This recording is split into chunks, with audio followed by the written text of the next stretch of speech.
I woke up this morning to an empty house, the kind of silence that used to terrify me.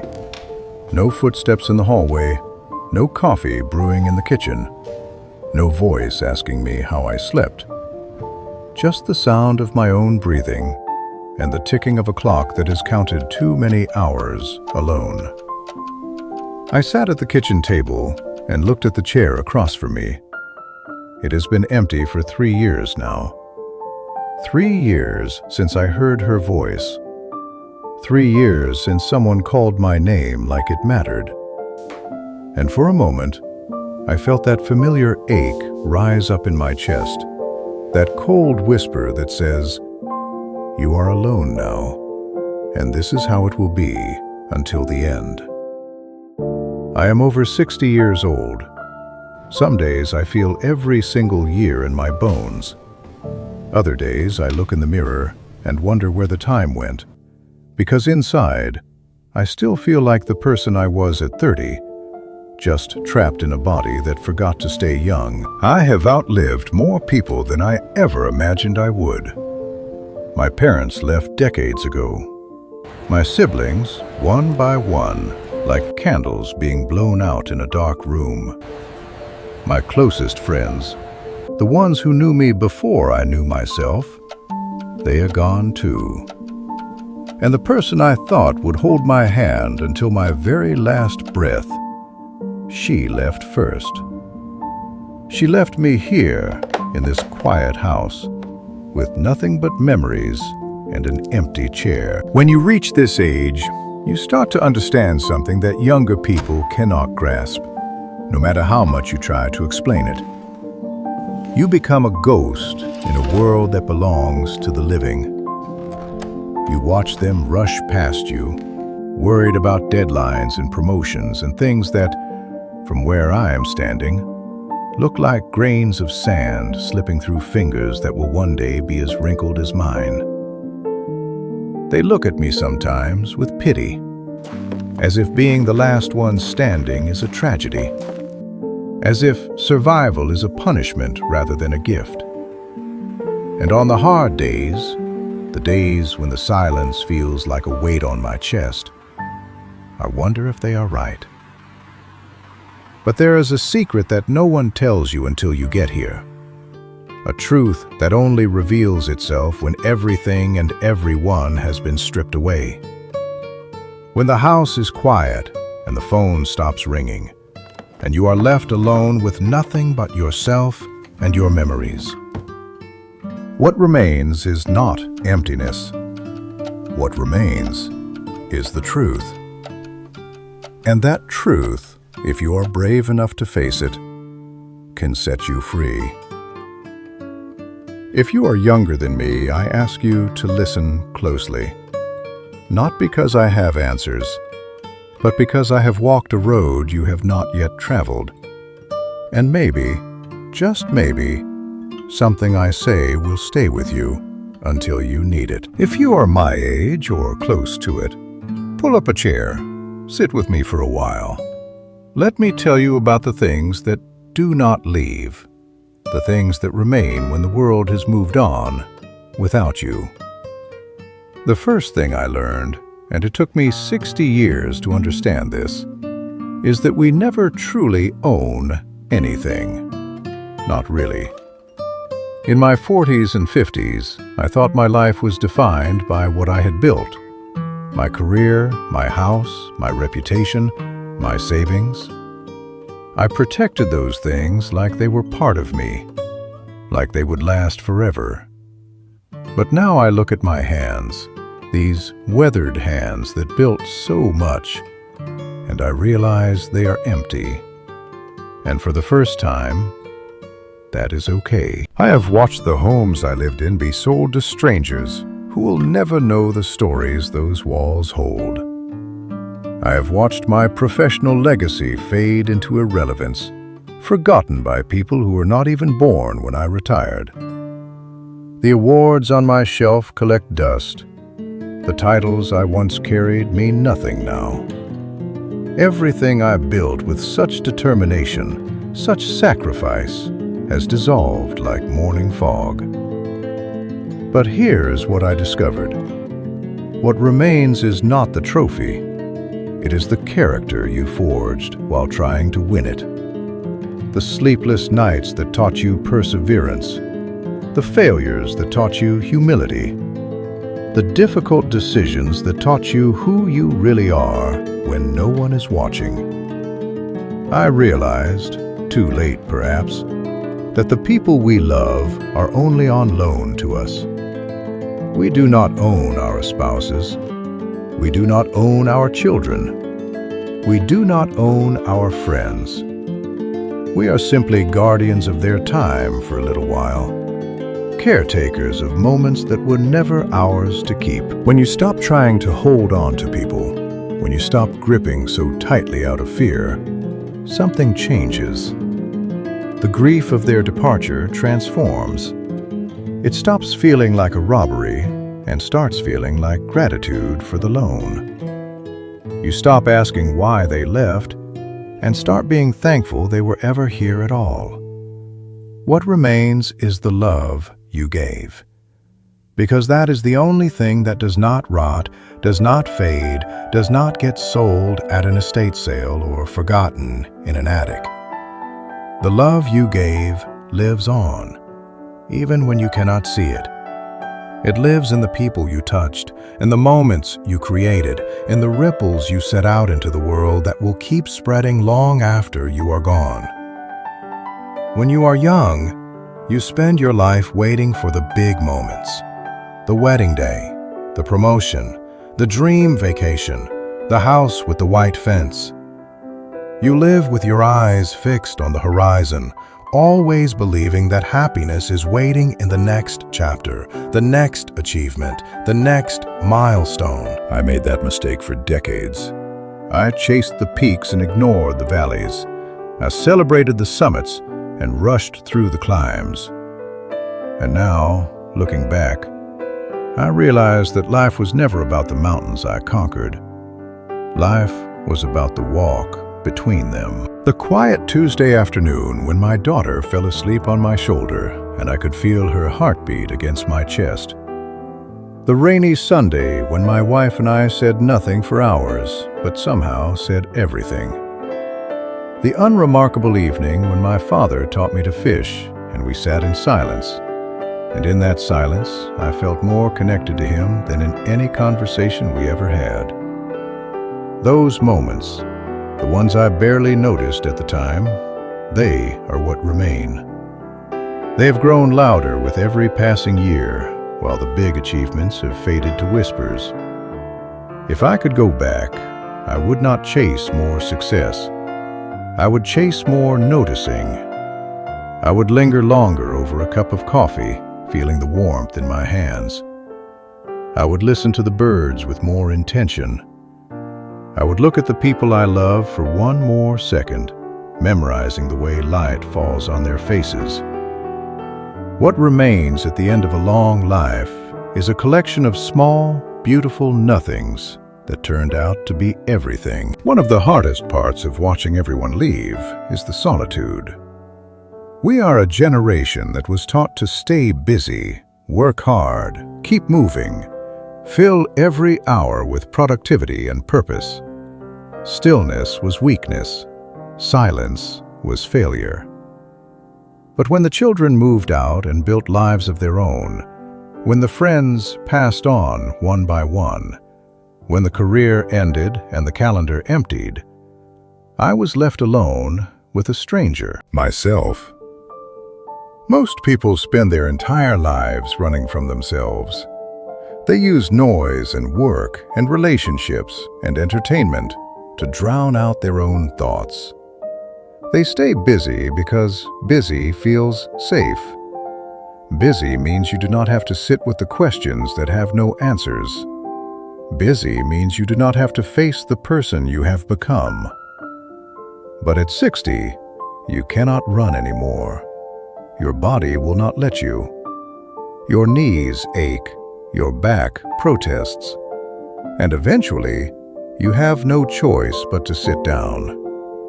And in that sitting, I found something I did not expect. I found strength. I found a version of myself I had been avoiding for decades. And slowly, carefully, I began to build a relationship with that person. What remains is your inner fortress. If you have not built a relationship with yourself, old age will be terrifying. The silence will crush you. The loneliness will consume you.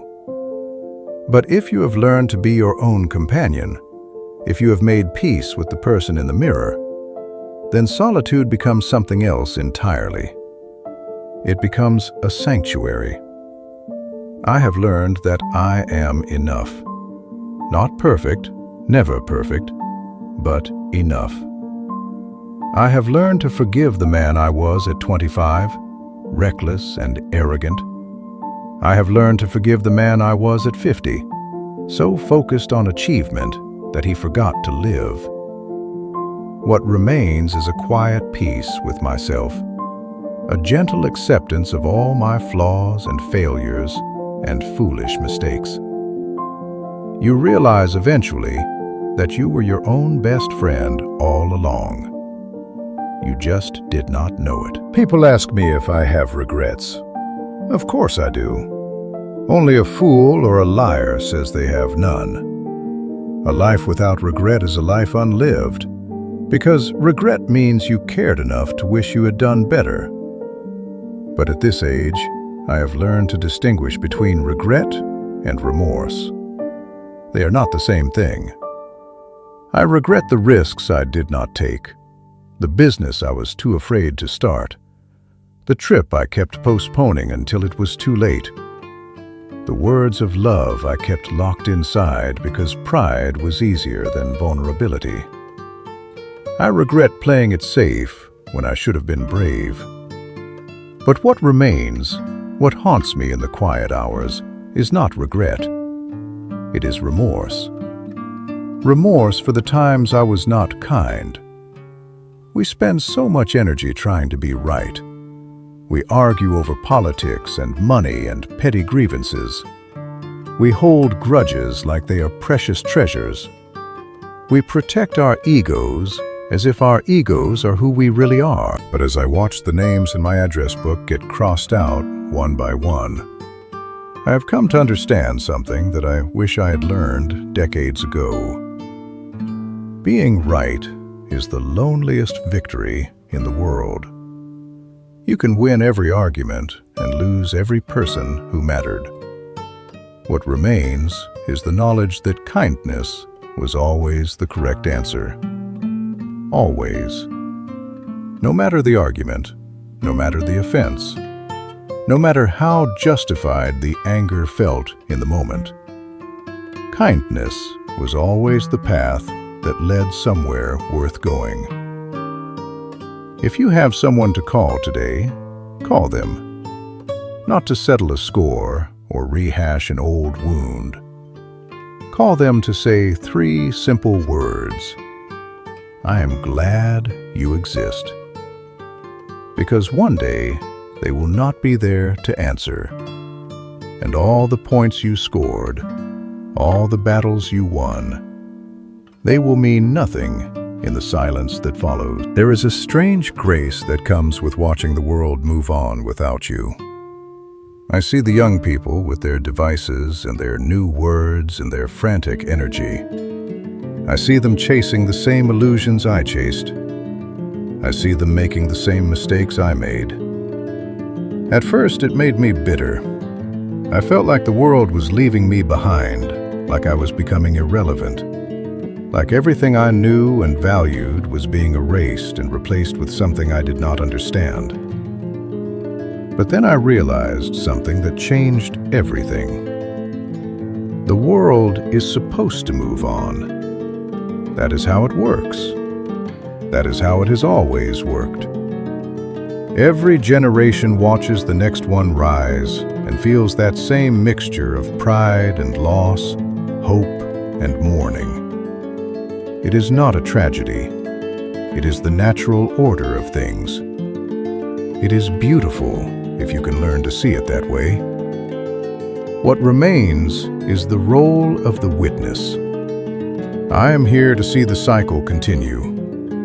I am here to watch life renew itself in ways I could never have imagined. I look at my grandson and I see my father's eyes staring back at me. 3 generations in one glance. I see that I am not the end of a story. I am one stitch in a very long tapestry, one note in a symphony that started before me and will continue long after I am gone. My job now is not to lead the parade. My job is to cheer from the sidelines, to offer wisdom when it is asked for, and silence when it is not. To love without conditions and let go without bitterness. There is immense freedom in releasing the need to be important. When you no longer need to prove yourself, when you no longer need approval or recognition or validation, you become lighter. You become free. You become, finally, yourself. What remains is the joy of watching life continue, knowing that a part of your story is woven into theirs, even if they never know it. So what remains when everyone has left? Let me tell you. Gratitude remains. A fierce, heartbreaking, overwhelming gratitude for the sheer impossibility of it all. The fact that I got to exist. The fact that out of infinite possibilities, I was born into this world, into this body, into this life. The fact that I got to love, even though I lost. The fact that I got to see 20,000 sunrises, and some of them took my breath away. I am over 60 years old, and I am not afraid of the dark anymore, because I have learned something that took a lifetime to understand. The light does not disappear. It just moves to the next room. And someday, I will follow it there. Everything ends. The body tires. The names are forgotten. The chairs empty. The houses are sold. The photographs fade. That is the truth that no one wants to hear, but everyone eventually learns. Everything you have built will crumble. Everyone you love will leave. The world will continue without you, and within a few generations, it will be as if you never existed at all. That is the darkness. That is the truth that waits at the end of every life. But here is the other truth, the deeper truth, the one that makes everything bearable. What remains is always more than what we lost. Every person you loved left something inside you that death cannot touch. Every moment of genuine connection became part of who you are, and it will stay with you until your last breath and beyond. Every act of love, given or received, continues to ripple outward in ways you will never see. You are not the end of a story. You are a chapter in a book that is still being written. If you are listening to this, do not wait until you are my age to find what remains. Look for it now. It is in the breath you just took. It is in the person sitting across from you. It is in the quiet of your own heart waiting to be discovered. Live while you can. Love while you can. Forgive while there is still time. Call the person you have been meaning to call. Say the words you have been afraid to say. Take the risk you have been postponing. Because everything ends, but what remains is always more than what we lost. And when the time comes to leave, and it will come for all of us, you can go knowing that you lived. Not perfectly, never perfectly, but fully, completely, with your whole heart. Thank you for sitting with me on this porch for a while. If these words found you at the right moment, share them with someone you love. Subscribe to Age Unlocked for more conversations about this journey we call life. And leave me a comment. Tell me, what is the one thing that has remained with you through all the changes? What is the memory, or the lesson, or the love that time could not take away? I read every single one, and on quiet mornings, they make this house feel a little less empty. Until next time, take care of yourself, and remember, what remains is always more than what we lost.